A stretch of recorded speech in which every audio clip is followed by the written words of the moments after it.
নিয়ত করার লগে লগে সাথে সাথে আল্লাহ একটি সওয়াব তার আমলনামায় তুলে দেন।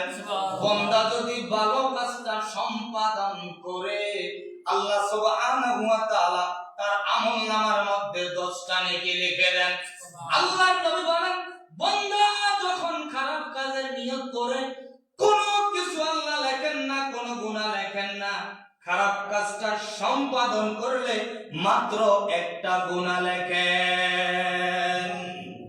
বুঝতে পারলাম? ভালো কাজ নিয়ত করেছেন, আমি এই মাহজুর লোকটাকে 500 টাকা দান করব, নিয়ত করছেন, শুধু নিয়ত করলেন। কি করলেন? নিয়ত করলেন, সাথে সাথে এক মাহজুর লোকটাকে 500 টাকা আপনি দিয়ে দিলেন, দেওয়ার সাথে সাথে 10। কোন ভাই কষ্টকে আপনি লভ্য করলেন, হালকা করার নিয়ত করলেন যে আল্লাহ আমাকে তৌফিক দিলে একে একটু সহযোগিতা করব, নিয়ত করলেন, করার সাথে সাথে এক, সহযোগিতা করলেন, করার সাথে সাথে 10। সুবহানাল্লাহ বলেন। আল্লাহ কত রহমান, আল্লাহ কত রহিম।